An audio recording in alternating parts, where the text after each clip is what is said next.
Bienvenidos a un programa más de Fronteras de la Ciencia.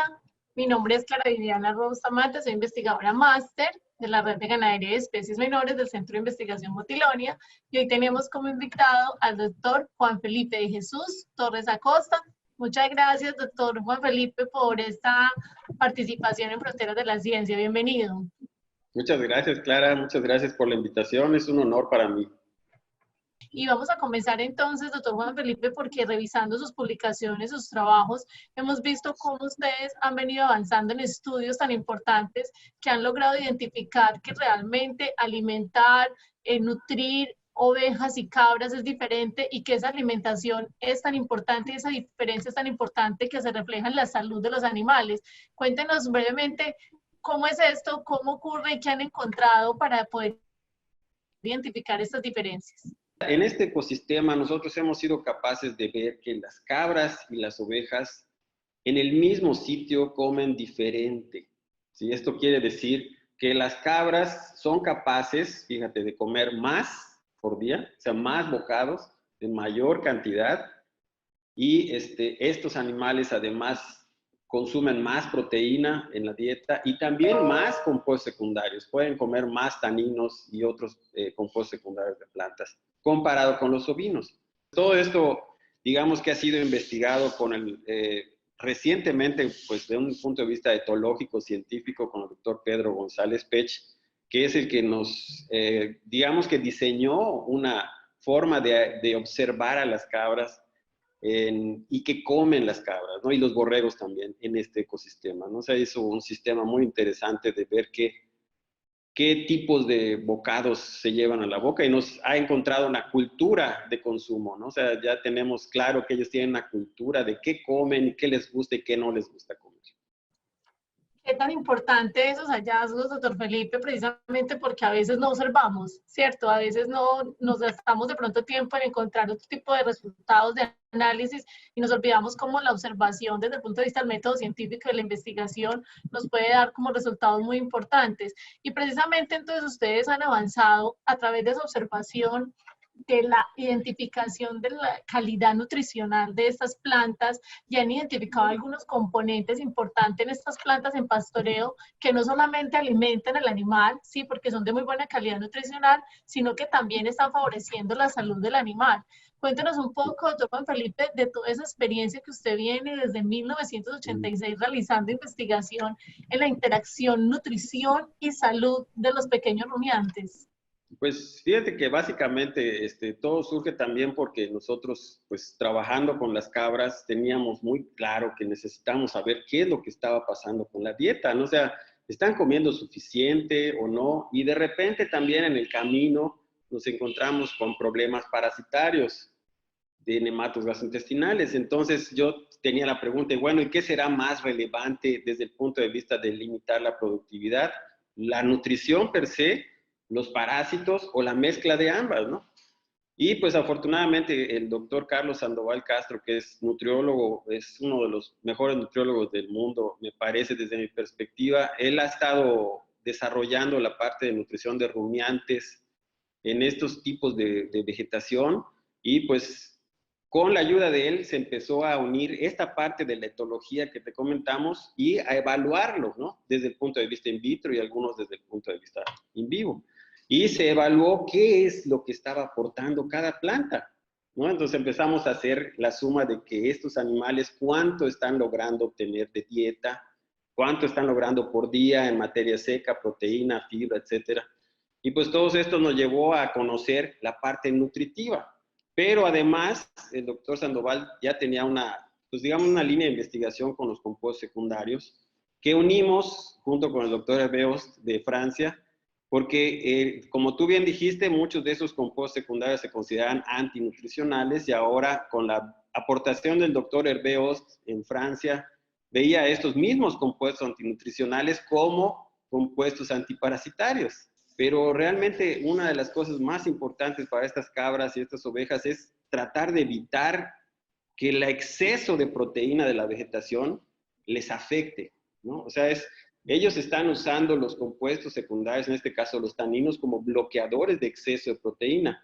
¿Y por qué? ¿Para qué quiere bloquear la proteína un rumiante? Clara, si un rumiante no bloqueara el exceso de proteína, tendría que hacer dos cosas. Tendría que usar su energía para sacar la proteína por la orina. O sea, le va a costar sacar la proteína, ¿sí? Y si no la saca, pues le va a dar timpanismo. Y las dos cosas son malas. Entonces, en este caso, nos dimos cuenta que los animales inteligentemente están comiendo taninos para que no tenga que hacer ni una ni otra, sino que salga el exceso de proteína en las heces y se vaya al suelo. ¿Te das cuenta? Y es como, doctor Juan Felipe, como si la planta viniera con el paquete completo, porque la mayoría de estas plantas son entonces leguminosas, como conocemos, de la familia Fabácea, como ustedes han identificado, que también existen en Colombia, bastantes de estas plantas, así como en México, como en el nordeste de Brasil, como en estas zonas áridas en el mundo donde normalmente habitan las cabras y las ovejas, y vemos cómo esas plantas, además entonces de contener altos contenidos de proteína, también tienen una buena cantidad de componentes secundarios como taninos, polifenoles, que ayudan entonces no solamente en cierto caso a controlar esa digestión, que a lo mejor es el principal objetivo del metabolismo del nitrógeno, sino que también ayudan en la parte parasitaria, ¿cierto? Entonces, de allí que ha venido un concepto que ustedes han venido trabajando en el grupo de investigación, que es una dieta o una alimentación nutracéutica. Cuéntanos un poco de ese concepto. Básicamente, el principio de este concepto viene a tratar de aprovechar tanto la parte nutritiva que tienen las plantas, como tú bien dijiste, como la parte posiblemente médica, que es como la unión del vocal, o sea, nutra de nutrición y céutico de farmacéutico, ¿verdad? Entonces, en este caso, pues son los compuestos que tienen las plantas y pues en algunos casos se piensa, por ejemplo, como algunos primates se comen cierto material cuando tienen pues malaria o cuando tienen algún dolor, se consumen algún tipo de material, lodo, lo que sea, para resolver este problema de salud, ¿sí? Y como te decía, estos nutracéuticos, bueno, uno de los que ha trabajado con nosotros más recientemente en esto es precisamente el doctor Rafael Torres Fajardo, que es de Bogotá, de Colombia, y hizo un trabajo excelente en donde pudimos observar que los animales no necesariamente aumentan su consumo de estas plantas cuando tienen parásitos. Es donde nos dimos cuenta que ellos ya tienen como una cantidad que ya saben que deben de comer y que esa cantidad le va a permitir evitar que los parásitos se establezcan. Y te voy a explicar por qué. Cuando los animales comen estas plantas con taninos, ya les expliqué un poco acerca de que evitan que haya un exceso de proteína. Ese es por un lado. Pero por el otro, en el aspecto de los parásitos, el manejo preventivo que hacen los animales es el siguiente, y esa es una hipótesis, obviamente hay que probarla. Ahorita estamos probando esto. Las larvas que saldrían del excremento, las que comería el animal, las larvas 3, tienen una vaina protectora, porque esas larvas tienen que estar en el pasto, no tienen que estar en la hierba. Entonces, esa vaina protectora, cuando llega al rumiante, cuando llega al rumen del animal, se tiene que quitar esa vaina, ¿sí? Para que pueda invadir el abomazo o el intestino delgado. Entonces, lo que hacen los taninos es genial, porque lo que hacen es que la vaina no se puede quitar. El parásito se queda con vaina. Entonces, ese parásito ya no puede parasitar a la cabra o al borrego, ¿sí? Entonces, eso es como ni siquiera se ha enfermado el animal, ¿me entienden? Lo está comiendo de forma preventiva. Ya no estaba todavía ni siquiera llegado la larva a atacar al abomazo. Entonces, eso es por eso que nos hemos dado cuenta que la observación y todo esto nos lleva a ver que el caprino tiene una tendencia a evadir la infección porque come más alto, donde casi no hay larvas infectantes, y porque come más plantas con taninos, que hacen que la larva no se pueda establecer, no se pueda ni siquiera desenvainar. Entonces, esto hace una diferencia tal vez, o explica la diferencia en la inmunidad entre ovinos y caprinos, porque el ovino pues tiende a comer menos de estas plantas con taninos, come más bajo, come más larvas, porque está comiendo bajito junto al excremento, que es donde están las larvas. Y esto hace que el borrego necesite una respuesta inmune más sólida. Muy clara la explicación y parece ser que muchos en la investigación y muchos productores dicen, pero si estamos hablando de plantas, porque están hablando de parásitos y de salud, y precisamente en mi línea de investigación, doctor Felipe, sistemas productivos, estamos intentando como abordar no solamente el problema sanitario, sino el problema desde una manera sistémica, ¿sí? Porque sabemos que el animal tiene un problema sanitario, pero está en un sistema productivo. En ese orden de ideas, en Colombia prácticamente en el mundo, se ha venido entonces diagnosticando la resistencia que tienen los animales al uso de medicamentos, de químicos, digámoslo así, y se ha venido entonces trabajando en alternativas de solución.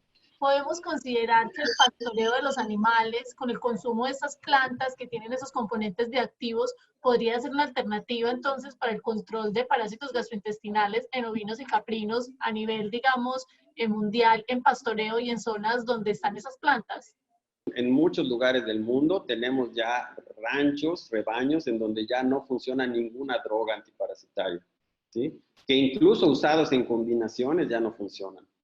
Entonces, pues lo primero que yo recomendaría es tratar de evitar el abuso, ¿no? O sea, un mensaje para todos aquellos que tienen la preocupación de estar abusando de las drogas. Las drogas, el abusar de las drogas te puede llevar en muy corto plazo a la resistencia en los parásitos, ¿no? O sea, pero en cortísimo plazo, puede ser en un término de 1 o 2 años. Entonces, tienen que tener mucho cuidado y obviamente diagnosticar la resistencia. El segundo punto es al respecto de si pueden o no. Claro que sí pueden, claro que sí. Es muy importante que entendamos que los parásitos vienen a formar parte, hagan de cuenta ustedes, como si yo tengo un animal que para crecer necesita cierta cantidad de nutrientes, para producir leche otra cantidad de nutrientes, o sea, tiene sus requerimientos, ¿sí? Los parásitos añaden a ese requerimiento.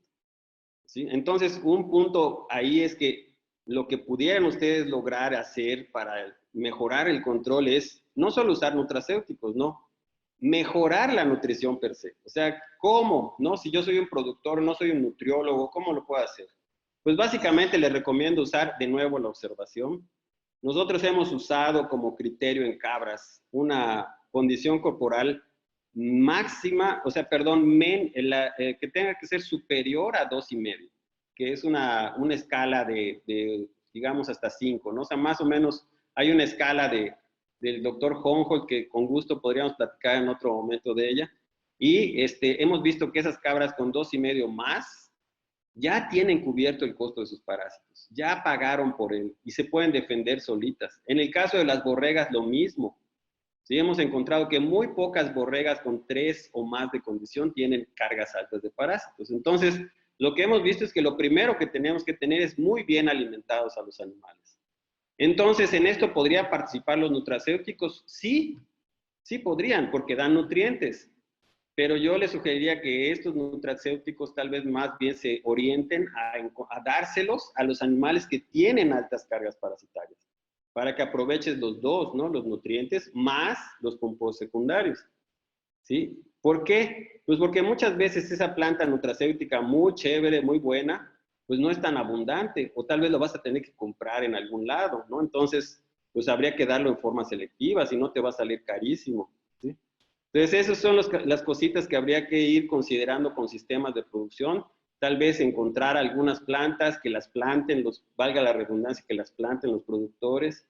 Y como te decía, una de las cosas más importantes para un productor es que aprenda a producir la comida de sus animales, para que tengan suficiente alimento, para que tengan buena condición corporal, buena producción, y solitos los animales se van a defender de sus parásitos, solitos. Hemos encontrado rebaños que a lo largo de 6 meses, 7 meses se desparasita de 300 borregas, 5 cada mes, 3, 5, 2. ¿Por qué? Porque lo manejan muy bien la nutrición. En cambio hay otras donde de 100 animales, 90 animales están muy mal de condición y es una lucha diaria de ¿qué está pasando? Son los parásitos, no. Muchas veces la nutrición, la mala nutrición. Así es, sí, señor. Precisamente por eso la importancia de este programa, de poder tenerlo usted con nosotros. El tiempo se nos agotó, es muy pequeño, es muy corto. El tema es muy importante, es muy amplio, interacción entre la nutrición y la salud de los animales. Y bueno, doctor Felipe, esperamos volver a tenerlo usted con nosotros, a su equipo de investigación, a los colegas mexicanos, colombianos, brasileños que han venido teniendo grandes avances en la identificación de estas plantas tan importantes, de esos componentes secundarios, de la funcionalidad y la etología de la cabra y la oveja, que de pronto muchas veces la descuidamos, para poder seguir conversando. Muchas gracias por estar en Fronteras de la Ciencia. Esperamos que vuelva a estar con nosotros más adelante.